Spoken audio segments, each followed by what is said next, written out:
We need to embrace a campaign of conversation. What if libertarian candidates were the catalyst to get people to think critically about what's happening in the world? What if? Versus telling them what they don't know or how they've been doing it wrong. What if? In conversation, you see these two individuals, one's talking and one's thinking. It's very important to build a meaningful connection when there's balance in conversation. When there's actual respect for what they're saying. That gentleman there is thinking about what the other individual is saying. Nothing worse than to talk to someone for 10 minutes and all they're doing is just gearing up for what they're going to say. But if I go into a candidate's, or if I go into a sales opportunity, I listen to what their ills are. What's their pain? This copier is breaking down every other day, okay? I know that I may be of help to them. But what if we talk to people about, what keeps you up at night? What in the world do you see that, is going not the way you want? I want to know what Josh is thinking. And it's okay if you don't have the answer for Josh, but what if I said, Josh, I don't have the answer for you, but I know the person I can get the answer for. If I got back to you by Wednesday at 2 o'clock, would that be okay? You'd probably say, that'd be fair. We need to understand what the people outside this hotel are thinking today.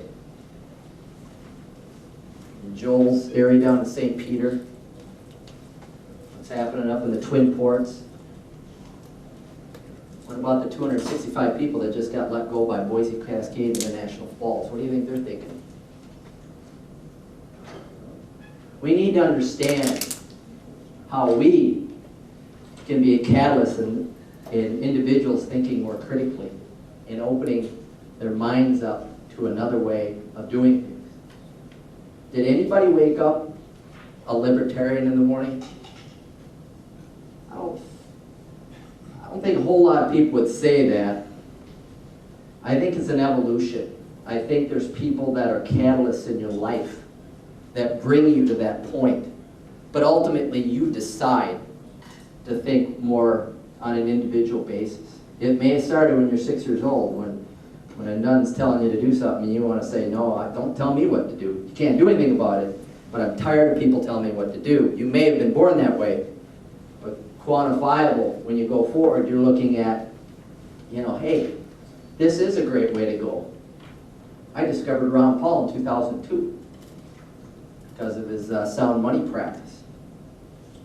And it evolved. Never met a libertarian before. Until several years later, I read about it. Read a lot of Doug Casey, and he talked about it, but I never met a libertarian person before. But it evolved over time when you start seeing the things that are happening in the world. I'm 46 years old. And yeah, I want Social Security to be there, but I don't know if it will. But I'm also conscious enough to think of my 3 11-year-olds, what I can do for them. So as we look at different generations who want to remain status quo, we may have to be creative and say, what about your kids and your grandkids? What do you think their world's going to look like when they're looking at that time? That's how we connect with them. But if we could draw that out of them, and they start thinking like that, then they can start down that road of thinking, what's a better way to do this? More freedom, more liberty, more responsible government. We're going to be the catalyst. What if? What if? Right? Now, the guy to the left is Harry Brown.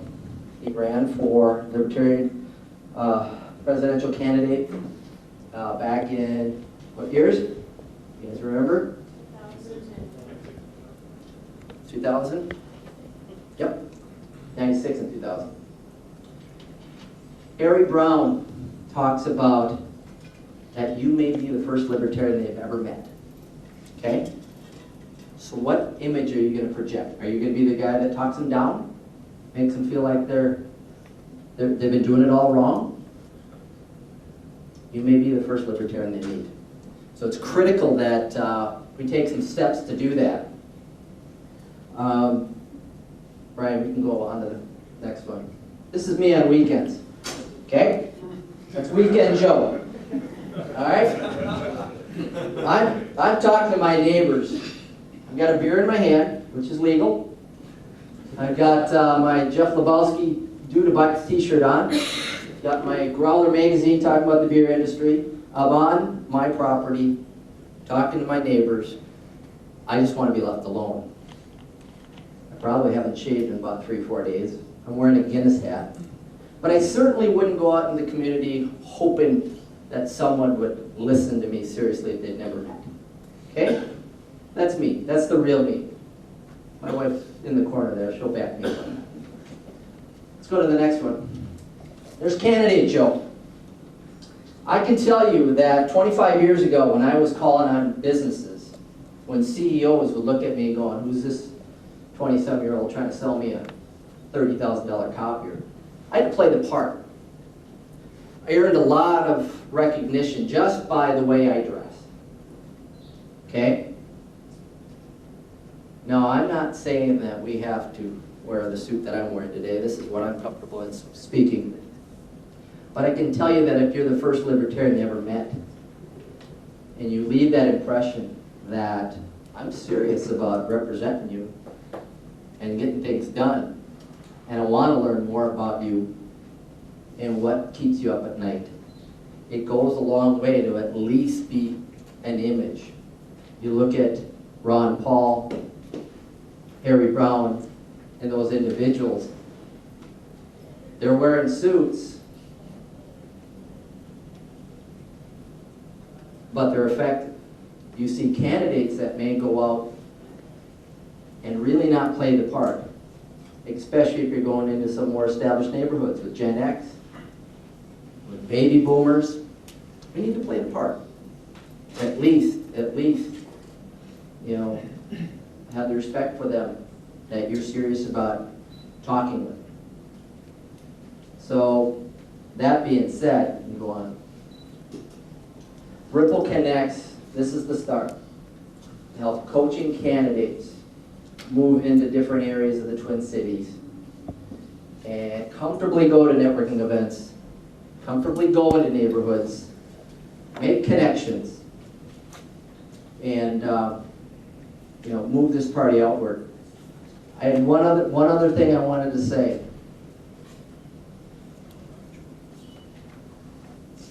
I work in the nonprofit sector as well. I'm a Christian working for a Jewish organization helping people of all faiths find work. Okay? The Twin Cities is becoming very diverse. And when you can understand that you may be prospecting or in your candidate district with a large Jewish population or a Muslim population, Somali, we need to understand that they're prospective voters too. And we need to be at least aware of days when we should and shouldn't be prospecting in certain areas, certain holidays. I have a Jewish calendar here. Do we know that in September there's 7 high holy days in the month of September, right smack dab in the political season? We need to understand that. We also need to understand cultural sensitivities with shaking hands. I don't extend my hand when I'm working in certain areas of my job until they offer it, because it may not be cultural sensitive. We need to understand a diverse Twin Cities population will respect you more if they understand that they know that you know, versus skipping over that. We just need to be aware. We have a diverse Twin Cities, but that means that there's a lot of different groups out there that we can approach. We just have to be aware of it, and that's one of my roles when we look at a candidate in a certain area. How are we going to deliver the most impact for them to be successful? And that slide that says your campaign district with my networking techniques will bring you more success is true. I've done that for salespeople. I've done that for people in career transition. small business owners growing it outward. And so I do want to thank the Libertarian Party for allowing me to be here today, and I look forward to work with any candidate here that's prospective or is set to go. And I'll turn that over to David. Yes? No, I just thank you. Oh, Thank you're you. welcome. You're welcome.